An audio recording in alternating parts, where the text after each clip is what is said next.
Hi, everybody. Welcome back to New Moonifestations for this lunar cycle. We are working with the theme of big dreams, small steps to welcome in this glorious new moon in Virgo, full moon in Pisces. And I'm here with our resident astrologer, Sam Reynolds of Unlock Astrology. Hi, Sam. Hi, Lindsay. How are you? I'm good. Let's tell everyone a little bit about what, just generally speaking, we have a new moon, full moon. What does that mean? What does that look like for us this cycle? It means that it's time to get our things together, right? I mean, Virgo symbolizes how we deal with preparation and efficiency and readiness. How, if we're talking about in the Northern Hemisphere at this time, we're dealing with the harvest starting to come into bloom. And so it's time to get like the wheat, that's what Virgo even symbolizes. It's a maiden with a stalk of wheat. It's to harvest and to kind of bring in. When we look at the system of the five elements and we're moving out of the fire energy, which is where we've been for the last two cycles with the new moon in Cancer and the new moon in Leo. And the fire element in Chinese medicine philosophy is very yang, meaning it's very connected to the inspiration of the heavens, you could say. And then as we move into the earth element is really the element that takes all of that inspiration and turns it into the daily habits and the daily work that is what creates the vision manifested on earth. So it's like a birthing process, if you will, because you can have all the ideas and inspiration that you want, but if you don't do anything with it, you don't see the fruits of that labor. It goes along with what, that book you showed me where the author has transformed the constellation of Virgo into a woman giving birth. I worked more with the motif of the virgin or maiden holding a stalk of wheat, but both relate to the idea of manifestation. And the vehicle for manifestation, as far as we are able to do right now as human beings, is through women. So I'm inviting that image into our psyche this season as we think about what am I giving birth to? And I like to say babies, books, businesses, boo things, all the bees. But whatever it is that's our big vision for our life, maybe it's, clearing up our debt, or maybe it's buying a house, or maybe it's starting a business or starting school. But whatever that big dream is, how do I break that down into daily habits that will move me towards that intention actually manifesting? How do I get it out of my head, out of the ethers, and into manifested form? That's absolutely correct. How is your devotion measured or even manifest or seen in daily life? So we could say Pisces is more the sense of the heart, the emotional idea, where the devotion really burns. But in terms of the work, how you show that and make that happen, that's Virgo. That's kind of the more daily motion where you are doing the work of tending to your devotion. The more that we talk and share, you start to see where all of these paths intersect. But the spirit of the earth element is the yi. It's called the yi, or the intention, but really it's about devotional practice. And so my mentor that I've worked with for several years, Lori Deshar, talks about how the glyph for yi is like, it's the glyph for the heart with a music note. And she describes it as singing the song of the heart. How do you carry the intention of the heart into a daily regimen or a daily ritual? So even when you mentioned the wheat and the farmer, it's like how the farmer, without any sense of, grandeur, will get up every day and tend to the crops. And you're doing that with the work that we're manifesting this cycle. It's like we're doing the maybe it's fun, but maybe it's not so fun of, tending to the crop of what it is that we're trying to birth and grow and manifest. Yeah, I heard a saying that relates to this, do the ritual and God will do the work, right? Ooh. And the ritual could be like, it's the repetitive daily practice. As we wake up every day and say, okay, this is my big dream. And then I'm inviting us in this cycle of Pisces to let that big dream be big, like, something that is intangible, but like you said, it's the emotion that we have a strong passion for it. And then how do we break that into specific steps? And we're going to work with, through this lunar cycle, an exercise that I call 20 for 20. So that's a little sneak peek. We'll be breaking down that big vision into smaller steps, and using that as one of our rituals for the cycle. To kind of tie it in with what we talked about last cycle when we were talking about Leo and Aquarius. Virgo is taking the raw power of Leo and basically fine-tuning it, giving it direction, giving it some means by which it can develop and sustain itself. So that's the other thing, because a lot of people may rely on raw power, you know, and the guts and not have the sustainability, you know, to kind of support it. Can you say a little bit about the polarity of Virgo and Pisces, how they're dancing together this cycle? We might say the Virgo part is to cultivate faith and analysis and preparation, whereas the Pisces part might be to cultivate faith and involvement in spiritual, imaginative realms, you know, like where we have these dreams that come to us. Jupiter is the planet that is commonly and traditionally associated with Pisces as the householder.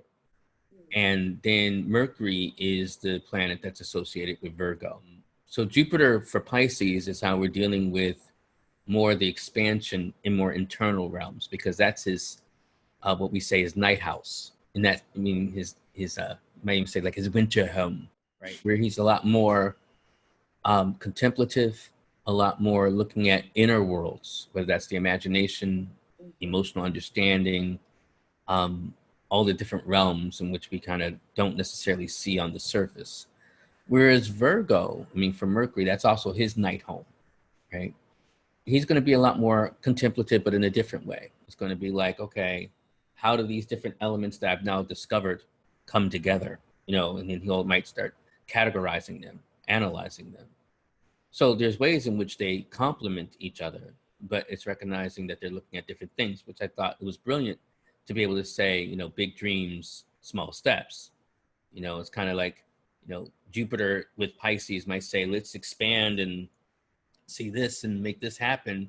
It's like, okay, one step at a time, going along with it. And both can get impatient with the other, right? It's the Pisces Jupiter signification that might be like, we're not going fast enough. And it might be, you know, the Virgo mercurial aspect. It's like, well, that's too big, or, you know, that's not practical enough. I love when you were speaking about faith, because I think as we're taking these small steps, we have to hold the faith that we're moving towards a big dream, that even if we can't see it, that it's coming, or that That's it's right. process and that it's unfolding. And then also hold the faith that the small steps are actually going to get us there. You know, it's still a leap of faith. Sometimes you might need the leap, that Jupiterian leap, in order to get started. And sometimes it's the push. Yeah. You know, sometimes you might get pushed, you know, and we don't recognize what the push looks like at the time. You know, we get fired, you know, someone gets fired and you're like, oh my God, you know, what am I going to do? And that may have been the push that started you on a whole different journey. Yeah. Right. So that was the leap. And then you have to take these micro steps, these steps to kind of get more along the path. And to align. Correct. The flower essence that we're working with this cycle is called Aligned Intentions.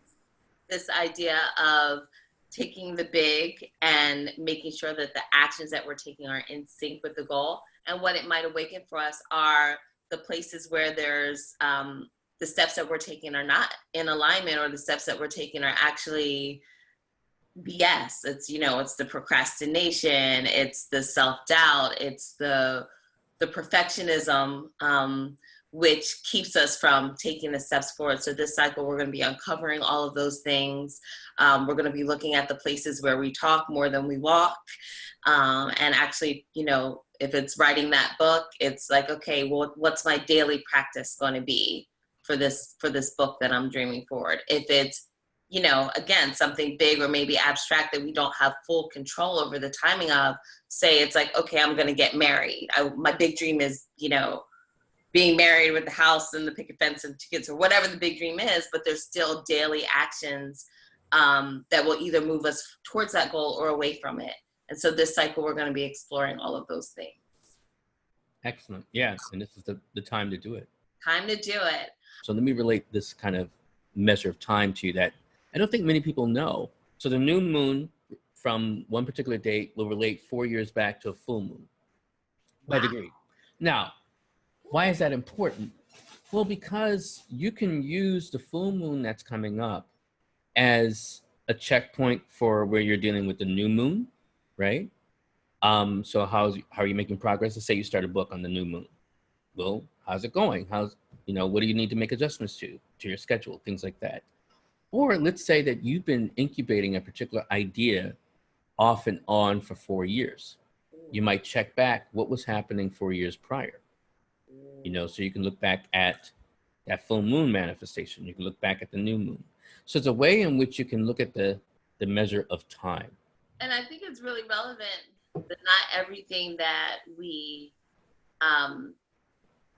intend to manifest is going to happen in one lunar cycle. I love that idea that, this could be something that takes 6 years or 4 years might be the touch point, that we're... Absolutely. It's an invitation to think that big. With new manifestations, what you're really doing, especially as we're talking about Virgo and Pisces, is that you're building a mass. You're building not just you, but when you're looking to manifest something, like if someone is doing something, this is like another way of like aligning the mastermind idea with the moon. So it's a moon mastermind group where you're actually congregating energy in such a way that it benefits the group individually. It's like, a celestial susu, right? By which you really help put things in a pot by which each of us can draw and build energy.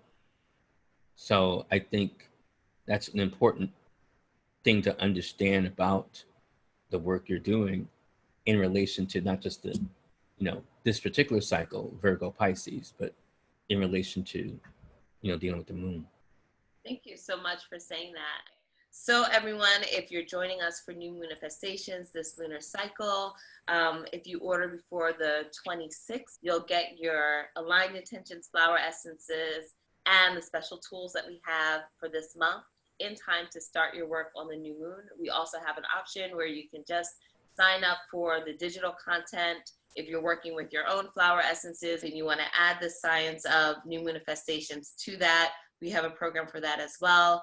And we hope that you will join in with us and see us online this lunar cycle as you step into your big dreams with your small steps.